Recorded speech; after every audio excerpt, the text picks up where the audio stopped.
The revenues that it brings in, it's actually impressive for the limited amount of time.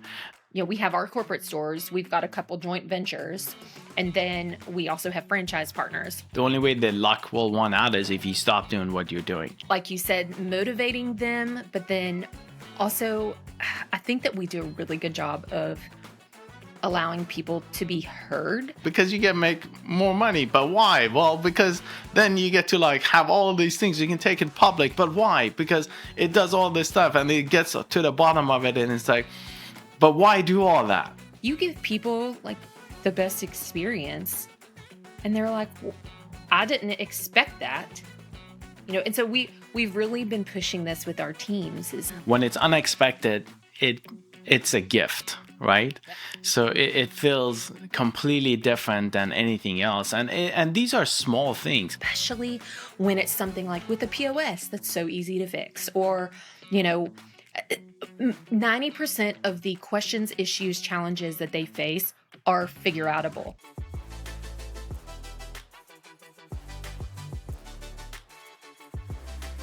Yeah, how do you guys manage labor? I know when we talked, you said, "Hey, labor for us is not a big deal." So, Yeah. which is completely opposite of everybody else in the restaurant space. Everyone's struggling with labor. I think that having a morning concept just lends itself to a type of human. If people are not applying for our jobs, you're not applying to be a back of house team member that has to come in at 6:30 to make fresh biscuits. If you are someone who doesn't like to get out of bed, or you're you know we often attract these happy go lucky, get up and go types. And so I think that just helps. I think that we have a space for moms, for instance, a mom that wants to, or a dad that wants to be around after their school or their kid gets out of school. I mean, you can do that with us when we close at 2. They're our back of house team members. They are out the door definitely by 2:45. So they can pick their kids up from school. They can be at the ball practice. They can do the birthday parties. And so I think that just gives us a bit of a leg up. For the team members that are in management type of roles, like you said, motivating them, but then also, I think that we do a really good job of allowing people to be heard. And I think with small companies, it's very easy for some founders to almost treat it like a dictatorship.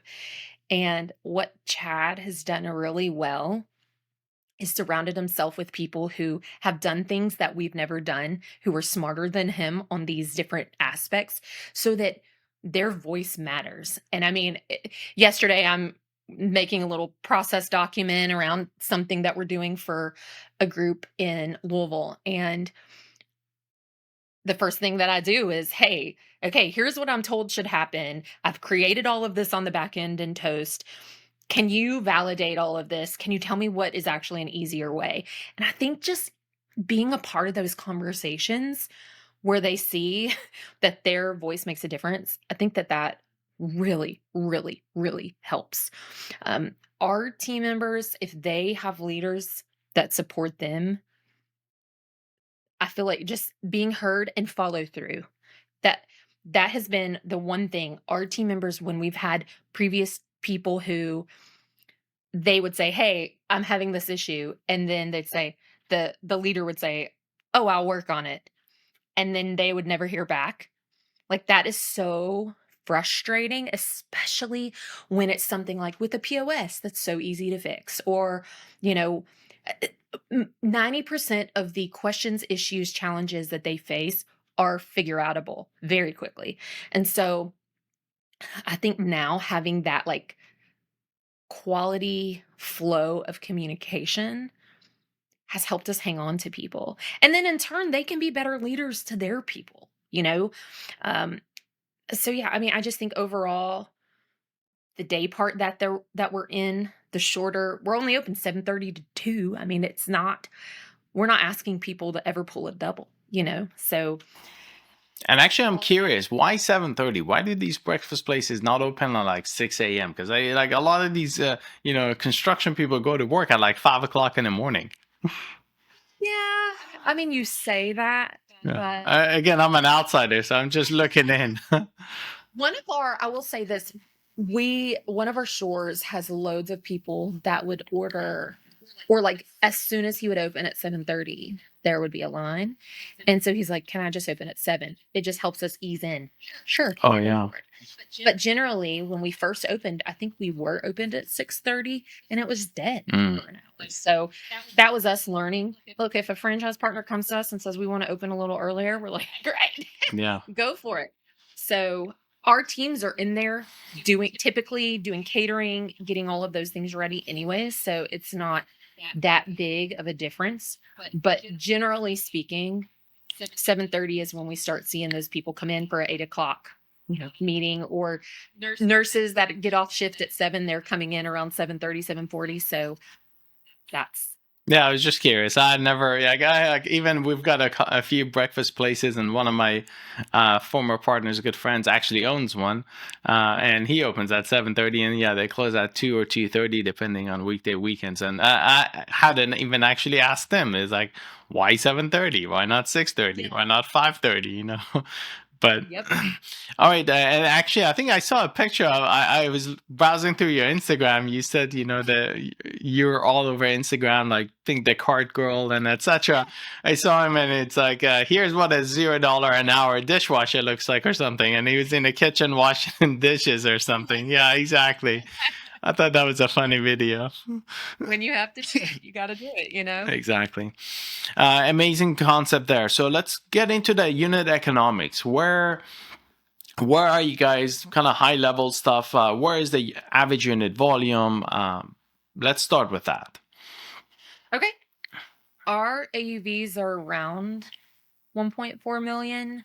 I know that the stores that have been open, so we have our initial stores, and then when you're growing, you figure out, oh, this works well, or even how things are set up. How can we move people through the line quicker? And so we kind of divide up our stores into the OG stores 1 through 9, and then basically number 10 and on are around 1.6 million. And so that's, those are the numbers we're reporting in our FDD.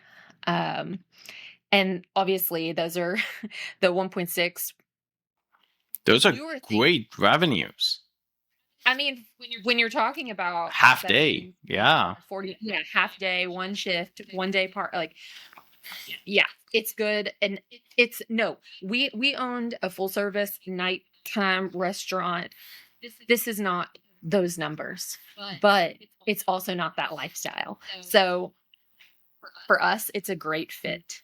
Yeah, we're proud of it. Yeah, and actually it reminds me, I was in Toronto once, and I checked into an Airbnb, and the host had left a note of like places to visit, and she had put down this coffee shop slash pastry shop, like maybe a 15-20 minute walk. And she's like, you better get there at like 8 o'clock, otherwise by 9 everything's gone. And they're only open, I think they open at like 7 and they close like whenever they run out, which is usually like 9-10 o'clock. And obviously, me being me, I'm nosy, so I'm like, hey, who's the owner? And I can immediately kind of catch it, and it's like, it feels like it's that guy. So I talk to him, have a conversation. I was there for like 3 days. We got there day one, got our stuff, ordered a whole bunch, of course, because it was the scarcity thing. And then next morning when we show up, we got up a little bit later, went in there, we didn't have a lot of choices. And then the third day we screwed up and we got there at 10 and it was pretty much all gone. So anyway, I was talking to him and I'm like what gives? Like, why not just make more? Like, you're already out and it's 10 o'clock. And it's like, no, like we get here at like 5 o'clock and we're out of here by like noon. And then we only do this 3 days a week, Friday, Saturday, and Sunday. And that's it. And I'm like, oh my God, like it goes back to this, like Jimmy John's is one of our biggest customers in a number of locations too. And I was at one of their stores So this remind me of something that I read in there. Like the business guy goes in and to the village and talks to the fisherman. He's like, "Well, if you go from 3 days to 7 days, you could make all this money." And he's like, "Well, but why?" Well, then you get to grow the company, but why? Because you get make more money, but why? Well, because then you get to like have all these things. You can take it public, but why? Because it does all this stuff, and it gets to the bottom of it, and it's like, but why do all that? It's like, well, so you can come back and retire in a village. And it's like, well, I'm already doing that, right? Yeah, So, exactly. I'm living my life for that. Like, yeah. So this reminds me of that same concept. I think there are people that this is attractive to because, you're working half day technically, and then the revenues that it brings in, it's actually impressive for the limited amount of time that the store is open. So what does growth look like? Let's get into that. I know you guys are franchising. You got 7 or 8 that are in the pipeline that are waiting to be constructed, opened, etc. What's next for you guys? Where are you guys going, and how are you going to get there? I mean, I think that this year we were really focused down on growing our pipeline, if you will. Now we have our stores, but Sorry, I gotta interrupt you. That is music to my ears. In fact, the pipeline, it's funny because we just did a skit in our office. Anyway, continue on. I don't. It's everybody's talking to me. I'm like, is it pipeline related? Nope. I don't want to hear it. Move on. yeah. Anyway, so building your pipeline. Go ahead. For us, you know, I get so jealous of people that have service-based businesses or things where you just buy a truck and you go out and you're put to work. For us, building a restaurant is such a long process. I mean, while construction, we have this 14-week-ish construction timeline. Getting it to that point can take forever. And so it's so frustrating on that end. And so this year, while we were kind of in the past, I guess, we were initially targeting people. And then we were kind of like, let's just see what happens. Maybe more will come to us. Now, Chad is a hunter and he is going and finding things. And whether that is we're growing, we have our corporate stores, we've got a couple joint ventures, and then we also have franchise partners. And so we are open to growth in any of those buckets. And so whatever makes the most sense, and growing, building the brand awareness is so important. So whatever we need to do, I mean, we have to, things that you don't think about when you're growing though is, how are we going to get all this stuff from one place to the next? So thinking strategically about how we are growing, making sure that it makes sense from a distribution perspective. We have this biscuit mix that's our mix, and we have people in Louisville that mix it up in these huge things for us, but then we got to get it to all these different distribution centers. So how can we make that happen? Every time you put something in a truck and take it somewhere, it gets more expensive. So, all of those things, we don't want growth or franchise partners right now in, Arizona. Like, it just doesn't make sense. But we are really, really pushing, within 4 or so hours of places that we have current distribution, that we have current stores. So we opened a store in Summerville, South Carolina in February, and really looking around there, really feel like that's an opportunity to grow. Oh gosh. I mean, this is what Chad spends so much of his time doing. Like, I joke I'm doing monkey work, bookkeeping. That's funny. Same. He's having the same conversation Yeah. 3 to 4 times a day, or 6, 7 times a week, where he's trying to build the brand in the smart way. And it's easy to want to just take checks, but we know that we're in a marriage with these folks. And so we want to make sure it's the right people, that we are aligned. People talk about core values, but that we are aligned from a growth, from a just overall personality perspective, it's more challenging than we ever thought it would be. Like it's definitely been a learning curve. And so I don't know. I mean, the best way to sell franchises is to have your franchisees, your franchise partners open up more stores, or your franchise partners tell their buddies. And so we've leaned into that a good bit. Um, yeah, I mean, then just ruthlessly going after people. Yeah, well, I think you guys have done a hell of a job on that by handpicking and being persistent, relentless, having that grit, and just constantly going after it. So I think the only way from here is up. I think one of my board members had told me it's like, hey, the only way that luck will run out is if you stop doing what you're doing. So don't think it's luck. It's all of the hard work that you put in that got you here. So if you keep doing what you're doing, you're going to continuously grow. So I'd share that with you guys. And I think it's a great saying because you make your own luck. And again, people don't see the hard work, but I agree. And I mean, I see in your background the unreasonable hospitality. oh yeah, it's right there somewhere. Yeah. Yeah, I loved it. For a year, Chad has been on this soapbox of having what we were calling a brand ambassador. And I was always like, we do this, we talk to people, what's a big deal, blah, blah, blah, blah.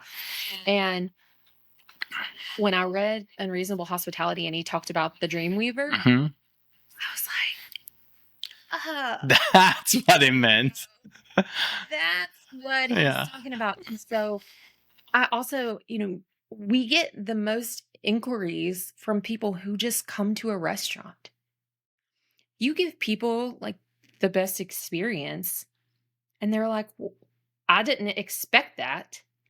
And so we've really been pushing this with our teams is okay, like I'll do little funny things over the weekends because that's when, how best to show unreasonable hospitality than when there is a line out the door. Like how can we do that? And so what are some ways you can get involved? Sometimes it's giving out mini lattes. Sometimes when it's hot, it's doing little ices. Sometimes, just little biscuits, little donuts, things like that, that just level up the experience that people don't expect. And so for us, while I'm excited that Chad is taking this kind of like hunter gatherer approach, I also feel like our pushing it with our team is really helping as well. So 1,000%. And I think you said something that's critical to that is it's unexpected. When it's unexpected, it's a gift, right? yeah. So it feels completely different than anything else. And these are small things. I always say it's simple, but it's not easy. So it's not rocket science. I'm in the tech space in the restaurant side, and I'm like, there's so much that could be automated, that could be done, that could level up that experience by unexpected surprises. Mm-hmm. But I'm always puzzled why it's not being done more and more. And I guess I can see why it's not, but at the same token, it's like, hey, this is important. You really got to do it because if you don't, then your top line is going to be the average of the industry. You don't want to be that average in the industry. I have a poster in my office next to me, and every time that is what I live by. And it says, if you want to be in the top 1%, you have to do what the other 99% won't do. And it's not sophisticated. It's simple to do. It's just not that easy. You just got to put a little bit more effort into it. Train the team members to do that, or just hey, walk out and just give them these mini biscuits, or again, do all these unexpected things that levels that experience. And that leads me actually to the next and our last topic here on loyalty and guest retention. How are you guys going about that, and have you thought through that? And at this stage, what does that look like? What does your guest retention look like? Well, we really have focused hard on this in the last 16 months, I would say 18 months. One thing that we do just from one way that we kind of start this early is when we're opening a store, we, put things in the windows and people can go ahead and sign up for our loyalty program. And if they do that, they get the things that you get when you first sign up. You get a free thing of donuts, and you earn these points. But from the get-go, we can also communicate to them and say, hey, we're about to open. Hey, we're going to do a couple VIP days. If you're in this, you get to come to our VIP days and eat free and test things out. And actually, that's amazing. Like, I don't think I've heard of anybody else doing that. Like, hey, you get to come in before we actually open. Exactly. And so for us doing that, especially in these new markets where we don't have a presence and people don't know who we are yet, people are used to the line at Qdoba, but they don't understand that we're quick service, even though there's not a big like buffet builder line there. So it helps us early on get them in and get to train them on the expectation for their experience. And so we've actually, though, we are switching currently loyalty providers. We're moving to a different system and setup. And this new one is giving us much more ability to pull levers around, okay, this person that comes in all the time and we know that they typically eat this. How can we get them to level up their experience, try something new, versus a person that comes in once every, 92 days? Could we get them to come back every 45? I mean, twice, twice as often. That's a big dollar difference. And so shifting that, you'll see if you have the Biscuit Belly app, you'll see us transitioning that in September-ish, August, September. So a lot of fun things. But I think this is where tech has really helped us. We don't have to be the smartest data analytics people to know, okay, let's test these two options with group A and group B, and which one works, then let's just keep doing that. Or how do we speak to this segment of people? How do we speak to this segment of people? So that's where I think the tech pieces have really aided us and made it so that our tiny team, one marketing director and Chad for this type of work can do so much more. Agreed 1,000%. Again, it's just doing the basics, I think. If you crush the basics, then everything else works out. And I think the tech has got to get simpler and simpler to use. You can't have all these sophisticated tools. You can't have 15 different vendors. I always say, I feel bad because restaurants are opening a restaurant, but they have to become IT guys to manage a restaurant because you've got 10, 15 different freaking tools that you're using. And it's like, oh my God, like now I'm an IT guy running a restaurant, not a restaurateur running my restaurant. So it has to simplify. It has to get easier to use. And it just has to get to the bottom line. It's like, just tell me, this is what I care about. Let the other fluff go and just give me the data that I asked for, because I just need to make this action, make this decision, and move on. So, well, and when you open a restaurant, you have a million people coming at you trying to sell you things. Of course. Always, $99 a location a month, like always. And so we really had to get to the place where we were like, we don't have any people that can do something with this, like that can take action behind it. So unless it's simple and easily actionable or automated. Yeah, or automated. I don't think it doesn't really add value. 1,000%. And it's actually funny because when I started building Milagro, I have a 14, 15 unit restaurant brand here in town, and I demoed it with them. I had this was in 2019, I had this big Pelican suitcase. It had a computer inside, a monitor mounted, a credit card system, and the tablet.